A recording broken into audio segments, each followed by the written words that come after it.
तेरे जैसा कौन है जो मेरा भला करे। मेरा भरोसा सिर्फ तुझ पर प्रभु। तेरे जैसा कौन है जो मेरा भला करे। मेरा भरोसा सिर्फ तुझ पर प्रभु। मेरे जीवन का स्वामी आधार बना तू प्रभु जी। तू नहीं तो मेरा जीवन व्यर्थ हो जाएगा। मेरे जीवन का स्वामी आधार बना तू प्रभु जी। तू नहीं तो मेरा जीवन व्यर्थ हो जाएगा। El Shaddai आराधना, एलोहीम आराधना, अदोनाई आराधना, यीशुआ आराधना, El Shaddai आराधना, एलोहीम आराधना, अदोनाई आराधना, यीशुआ आराधना। बेचैनी में मुझे पाकर आंसू मेरे पोंछे तूने। आँखों की पुतली जैसे जीवन भर संभाला मुझे। बेचैनी में मुझे पाकर आंसू मेरे पोंछे तूने। आँखों की पुतली जैसे जीवन भर संभाला मुझे।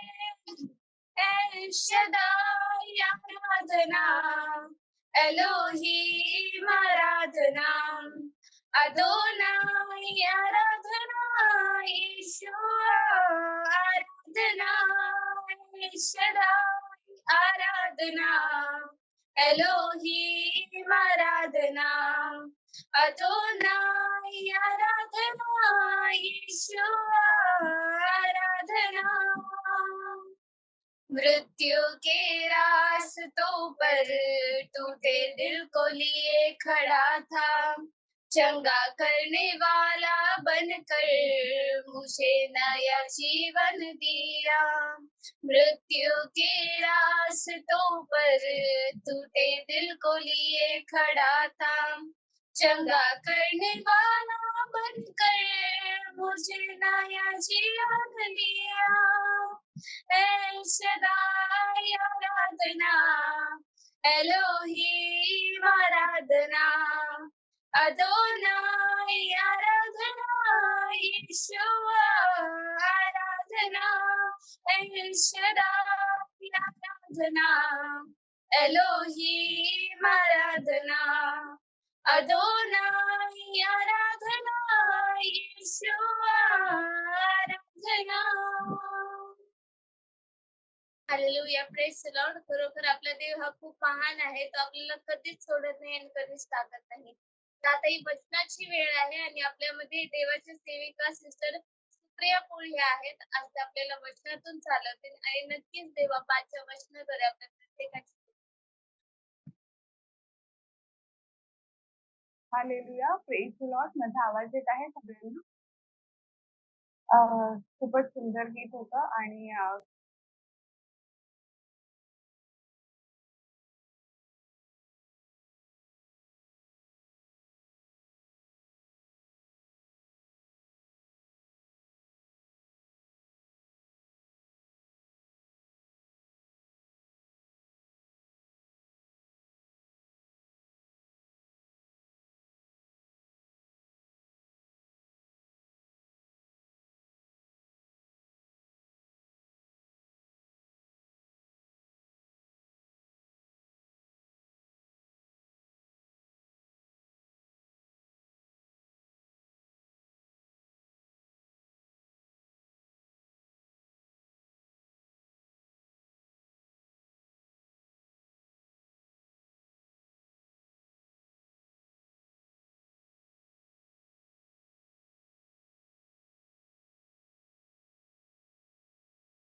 की जीवनामध्ये जेव्हा चालतो पियानो त्यावेळेस अनेक गोष्टींमध्ये जे आहे ते आपल्याला वेट करावं लागतं. तर आता हे जे वचन आहे आपण एक 3 मुद्द्यांमध्ये पटकन डिव्हाईड करूया. पहिलं जे सांगत आहे, की परमेश्वराची प्रतीक्षा करणं. दुसरं गोष्ट जे वचन आहे ते आपल्याला सांगतं काय हो, खंबीर हो आणि हिम्मत धर. दुसरं काय आहे पॉइंट खंबीर हो आणि तिसरं आहे हिम्मत धर. 3 गोष्टी ज्या आहेत ते देव आपल्याला काय सांगत आहे, की प्रतीक्षा कर, खंबीर हो, धीर धर. कारण का हा जो वेटिंग पिरियड जो आहे पियानो जो थांबणं, प्रतीक्षा करणं जे आपण म्हणतो, ते खूप कठीण असतं. अनेक वेळा असं होतं, की जेव्हा आपण एखाद्या गोष्टींसाठी प्रार्थना करतो आहे किंवा आपण एखाद्या ब्लेसिंगसाठी आपण थांबलो आहोत. आपण प्रार्थना करतो, परंतु आपण त्याचा आशीर्वाद पाहत नाहीये. तर तो जो ते जे वेटिंग पिरियड आहे आपण बोलतो त्याला जे प्रतीक्षा करणं आहे, देवावरती विश्वास ठेवून चालणं, की देव आपल्या प्रार्थनेचं उत्तर देणार.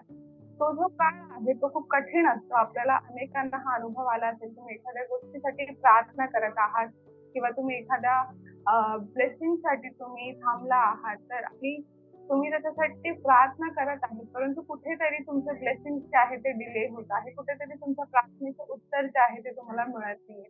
आणि हे सगळं होत असताना आपल्या हृदयात हा विचार येतो, की देव माझी प्रार्थना ऐकतो आहे का? काय खरंच देव प्रार्थना ऐकत आहे का? का माझे ब्लेसिंग्सला डिले होत आहे? काय प्रॉब्लेम आहे? खूप अनेक विचार आपल्या जीवनात येतात. आता का प्रतीक्षा करणं किंवा देवावरती थांबणं हे एवढं कठीण का आहे? देवासाठी थांबण्याचं हे कठीण का आहे? कारण आपल्या अवती जर आपण पाहिलं, तर आपल्या अवती जे आहे खूपच फास्ट ग्रोइंग वर्ल्ड आहे. फास्ट ग्रोइंग वर्ल्ड म्हणजे काय, की अनेक गोष्टी खूप फास्ट चालत आहेत.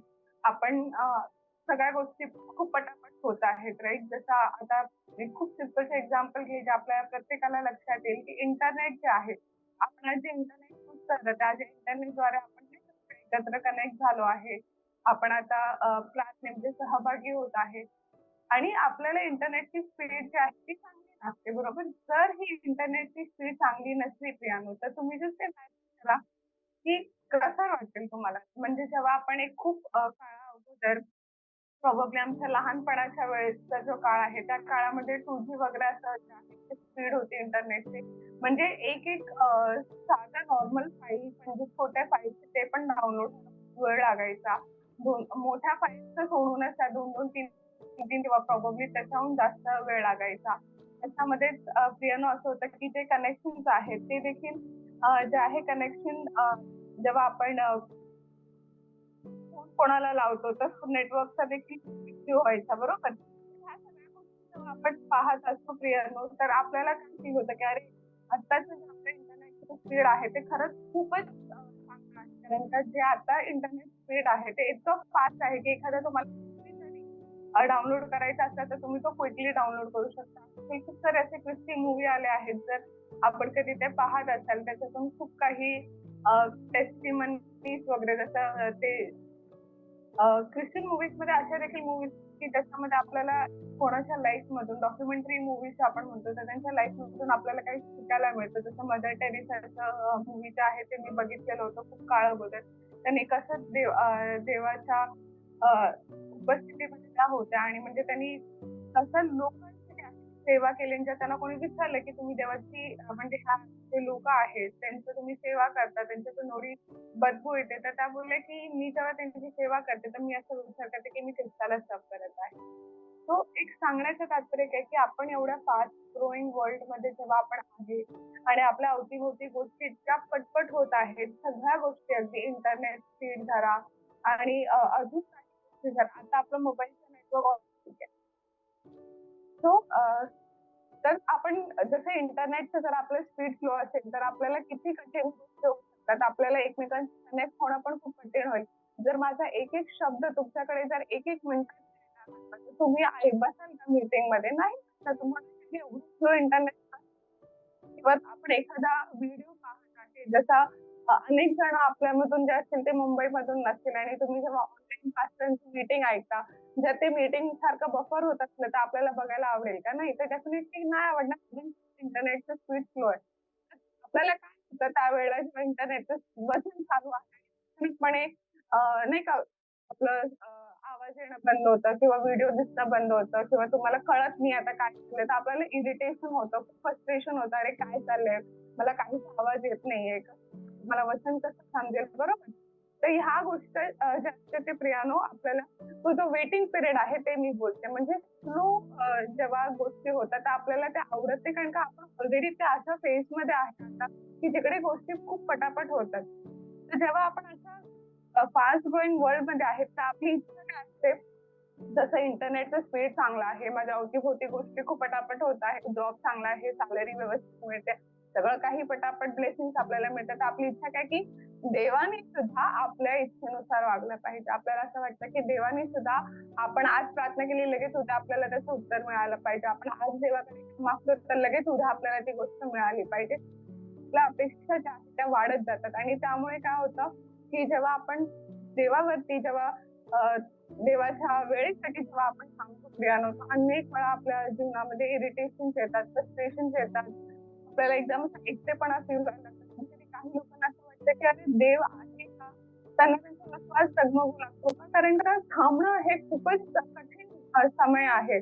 जेव्हा आपण गोष्टींसाठी थांबतो प्रियानो, तो तो जो थांबण्याची जी वेळ आहे ना, ती खूप कठीण असते. कारण का जेव्हा आपण एखाद्या गोष्टीसाठी थांबतो, आशीर्वादांसाठी थांबतो, तर आपल्याला असं वाटतं, की नाही देवा हे पटकन झालं पाहिजे. हे तू लगेच कर. माझ्या प्रार्थनेचं तू लगेच उत्तर द्या आणि आपण अनेक वेळा आपल्या अवतीभोवती असे आपले भाऊ-भाऊ, बहीण पाहिले असतील किंवा आपले मित्रमंडळींमध्ये पाहिले असतील, की जे लोकं बोलतात, "अरे, मी उपास प्रार्थना केली, मी रोज वचन वाचते, मी रोज स्तुती आराधना करते, मी रोज चर्चमध्ये जाते, पण तरी पण माझ्या जीवनात मला आशीर्वाद भेटत नाही. मी एका गोष्टीसाठी प्रार्थना करते, त्याचं देखील देव उत्तर देत नाहीये." आणि मग असे लोकं काय होतात, फ्रस्ट्रेट होतात, ते लोकं इरिटेट होतात. देवावरती ते लोकं रागावतात आणि त्यांना असं वाटतं, की सगळं काय मग ते लोकं काय करतात, ते लोकं देवाला सोडतात आणि निघून जातात. आपण अनेक वेळा असे भोवती पाहिले असतील, की ज्या लोकांनी त्यांचा विश्वास डगमगला जस्ट बिकॉज त्यांना थांबावं लागलं. त्यांना असं वाटतं, की देवामध्ये आलो आपण, ख्रिस्ताला आपण जाणलं म्हणजे आपले आशीर्वाद क्विकली रिलीज झाले पाहिजे. ख्रिस्तामध्ये आपण आलो म्हणजे आपल्याला सर्व काही ब्लेसिंग्स भेटले पाहिजे. दुःख कष्ट पाहिजेच नाही. परंतु येशू ख्रिस्ताने कुठे पण असं प्रॉमिस केलंय का, की तुम्ही माझ्यावरती विश्वास ठेवाल तर तुमच्या जीवनामध्ये कधीच दुःख येणार नाही, कधीच संकट येणार नाही. तुम्ही जे मागाल ते मी तुरंत जे मागताल ते तुम्हाला माझ्या नावामध्ये तुम्हाला मिळणार. परंतु देवाचा एक समय आहे, एक टाईम आहे. त्या टाईमानुसार जेव्हा देव काम करतो, तर त्याचे आशीर्वाद जे आहेत, ते आपल्याला आपल्या जीवनामध्ये दिसतात. आता एखादी गोष्ट आहे, की ज्याच्यासाठी तुम्ही प्रार्थना करताय, खूप कळकळीची प्रार्थना तुम्ही करत आहे आणि तुम्हाला त्याच्यासाठी देव थांबवत आहे. तर तुम्हाला असं वाटतं, की देव का थांबवत आहे? हे आजच झालं पाहिजे. देव लगेच करू शकतो, क्विकली करू शकतो. परंतु देव जेव्हा एखादी गोष्ट थांबवून देतो प्रियानो, तेव्हा ती गोष्ट जी आहे आपल्याला उत्तम असते आणि त्या गोष्टीची जी आहे ते आपल्याला म्हणजे बोलतात ना, एक त्याचं इम्पोर्टन्स जे आहे ते आपल्याला समजून येतं, की देवाने जो आशीर्वाद दिलाय तो किती आपल्यासाठी महत्त्वाचा आहे. त्याचा आनंद खूप वेगळा असतो. समजा मी एखादी गोष्ट आज मागितली गिफ्ट मिळाली, तर त्याचं कदाचित मला तेवढी व्हॅल्यू नसेल. त्याचा इम्पोर्टन्स मला कळणार नाही, की हे काय आहे म्हणून. बायबलमध्ये खूप सुंदर असे वचनं आहेत प्रियानो, एक्झाम्पल्स आहेत आपल्यासमोर, की जिथे लोकं थांबले आणि त्यांनी त्यांच्या जीवनात आशीर्वाद पाहिले. थांबणं कठीण आहे, परंतु त्याचे आशीर्वाद खूप सुंदर आहेत. तर जेव्हा आपल्या जीवनामध्ये आशीर्वाद येतात प्रियानो, तर ते आशीर्वाद आपल्या जीवनात तर येतातच येतात. आपल्यासाठी ते आशीर्वाद असतातच, परंतु आपल्या जीवनाद्वारे देव त्याचं नाव जे आहे ते महान करत असतो, प्रकट करत असतो आणि आपल्याला देव दुसऱ्यांसाठी जे आहे ते एक टेस्टिमनी बनवत असतो. इंग्लिशमध्ये लिहिलं आहे, "but God way is different than our ways. God will do things in our life according to his time as Isaiah 60:22 says म्हणजे देव जे आहे ते आपल्या देवाचे जे मार्ग आहेत ना, ते आपल्या मार्गांपेक्षा वेगळे आहेत आणि जेव्हा देव आपल्या जीवनामध्ये एखादं कार्य करतो, तर तो त्याच्या वेळेनुसार करतो. आपल्या वेळेनुसार नाही करत. आपल्याला वाटतं, की गोष्टी पटकन झाल्या पाहिजे. मला आजच उत्तर भेटलं पाहिजे किंवा मला 2-4 दिवसातच उत्तर भेटलं पाहिजे आणि जे उत्तर मिळत नाही पियानो, तर अनेक वेळा आपण आपल्या-आपल्या मार्गांमध्ये चालतो. आपल्या-आपल्या मार्गांमध्ये म्हणजे कोणी प्रभूला सोडून देतात किंवा कोणी बोलतं, की ठीक आहे, परंतु देवाची इच्छा नव्हती, तर जाऊ दे मी ह्याच्यासाठी प्रार्थना नाही करत. लोकं होप सोडून देतात किंवा असं पण होतं, की काही लोकं असा विचार करतात, की नाही ठीक आहे, हे असं नाही वॉक करत आहे, तर मी स्वतः त्याच्यासाठी प्रयत्न करेल माझ्या आशीर्वादासाठी आणि मी ते मिळवून घेईन. परंतु जर आपण एखादी गोष्टीसाठी देवाकडे प्रार्थना करत आहे, तर आपण विश्वास पण ठेवणं गरजेचं आहे, थांबणं गरजेचं आहे, की देव त्याच्या योग्य वेळेमध्ये जे आहे, तर त्याचे आशीर्वाद काय आहे रिलीज करणार आहे. जसं आपण लाजरसच्या जीवनाबद्दल आता पाहिलं, की 4थ्या दिवशी जे आहे ते इजिप्तमध्ये तिकडे पोहोचला आणि त्याला उठवलं. त्यानंतर आपल्याकडे एक अजून सुंदरसं एक्झाम्पल आहे बायबलमधूनच. जुन्या करारातलं जेव्हा इस्रायली लोकं जे आहेत ते इजिप्तमधून जेव्हा बाहेर पडले प्रियांनो, तर जे बायबल कॉलेजचे स्टुडंट्स असतील तर त्यांनी आता रिसेंटली जेव्हा पास्टरनी शेअर केलं, की तो जो प्रवास आहे इजिप्तपासून त्यांच्या त्या देशामध्ये पोहोचण्याचा, प्रॉमिस लँडमध्ये पोहोचण्याचा काही फार लांबचा प्रवास नाही आहे. तो खूप शॉर्ट आहे. हार्डली 10 डेजचा काहीतरी वॉकिंग आहे. असं पास्टर आपल्याला सांगत होते. परंतु अ, त्या लोकांना तिकडे पोहोचण्यासाठी 40 वर्ष लागले. का 40 वर्ष लागले? तर वचनातच असं दिलेलं आहे पियानो आपण जॉशुआ 5 6 मध्ये जर आपण पाहिलं, तर वचनात असं सांगतं, की त्यांचं जे हृदय होतं ते देवाबरोबर योग्य नव्हतं आणि त्याच्यामुळे जे आहे ते त्यांना 40 वर्ष तिकडे पोहोचायला लागले. 1 मिनिट आपण वचन वाचूया. यहोशुआ 5 अध्याय ह्याचं 6वं वचन जे आहे ते आपण वाचूया. साधारण इस्रायल लोक रानात 40 वर्ष प्रवास करत होते. मिसर देशातून निघालेल्या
आपण बायबल वाचतो त्याच्यातून सांगतो किंवा एक जेव्हा टेस्टिमनी ऐकत आहे, बोलत असतो किंवा जेव्हा आपण एखादे वचन सांगत आहे, तर त्या वचनाद्वारे देव आपल्याशी बोलतो. मी रिसेंटली माझं एक टेस्टिमनी तुम्हाला शेअर करते, की मला काही असे प्रश्न होते माझ्या लाईफला घेऊन, जे मी प्रार्थना करत होते देवाकडे आदल्या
देवासोबत चालतात, जे पवित्र आत्म्याने भरले आहेत. म्हणजे अशा लोकांसोबत आहे ते आपलं हृदय जे आहे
तुला धन्यवाद करते. हे पवित्र आत्म्याचं प्रत्येकाचा संपूर्ण कंट्रोल घे राजा आणि आपण सांगितले एक प्रार्थनेमध्ये वाढण्याकरता तू सहायता मदत कर राजा. तुझ्या उपस्थितीमध्ये रात्रंदिवस चालण्यास तू आम्हाला सहायता आणि मदत करायचं राजा. आहेस त्याबद्दल मी तुला खरंच कोटी कोटी धन्यवाद करते राजा. पुन्हा एक वार तू ईश्वराच्या या सुंदर सुसंधीबद्दल करते राजा. विकास पास्टरना परमेश्वर तुझ्या पवित्र हातांमध्ये सरेंडर करते राजा. प्रभू त्यांचे जेवढे देखील ऑनलाईन आणि ऑफलाईन मीटिंग्स असतात ब्लेस कर आणि आशीर्वादित कर परमेश्वरा. तुझा आदित्य आणि अलौकिक कार्य परमेश्वरा या प्रत्येक मीटिंग मध्ये परमेश्वरा हो परमेश्वराच्या जे स्कूल ऑफ एंड टाइम प्रॉफिसी राजा त्याच्या कन्स्ट्रक्शनचं जे काम ते लवकरात लवकर येशूच्या नावामध्ये पूर्ण होऊ दे राजा. प्रभू येशूराजा तुझा अशक्य आणि असंभव काही नाही राजा. आणि मी विश्वास करतो राजा की आमचं जे school of end time process आहे राजा ते तू उभं केलं आहे राजा. हे भवन नाशक आहे, तुझं गौरव करता तू खूप करत आहेस. तुला धन्यवाद करते राजा. ते आमचं बायबल कॉलेज चालू आहे राजा त्याबद्दल तुला धन्यवाद. अनेक गोष्टी तू पास्टरद्वारे आम्हाला शिकवत आहेस त्याबद्दल तुला धन्यवाद करते राजा. पुन्हा एक वेळ तुला सर्व गोष्टींकरता धन्यवाद करते राजा. इथे माझ्या असलेल्या प्रत्येक भावा बहिणीला चांगला आरोग्य ब्लेस कर आणि आशीर्वादित असं कर राजा. त्यांच्या हाताच्या परमेश्वर प्रत्येक कामाला तू आशीर्वादित असं कर राजा. ही सर्व प्रार्थना आम्ही उद्धारक येशूच्या पवित्र व गोड नावात केली म्हणून आमेन. आपण पित्याची प्रार्थना करूया. हे आमच्या स्वर्गाचे पित्या तुझे नाव पवित्र मानले जावो. तुझे राज्य येवो जसे स्वर्गात तसेच पृथ्वीवरी तुझ्या इच्छेप्रमाणे हो. आमची रोजची भाकर तू आज आम्हाला दे. आम्ही जसे इतरांना क्षमा केले तसेच तू देखील आमचे अपराध क्षमा कर. आणि आम्हाला परीक्षेत आणू नकोस तर आम्हाला वाईटापासून सोडव. कारण की राज्य, सामर्थ्य आणि गौरव ही सर्व काळ तुझीच आहे. आमेन. हालेलुया. Praise the Lord. आपण आपले दोन्ही हात वर करूया. प्रभू येशू रक्त की जय. प्रभू येशू रक्त की जय. प्रभू येशूच्या रक्ताचा जय जयकार असतो. प्रेज द लॉर्ड सगळ्यांना.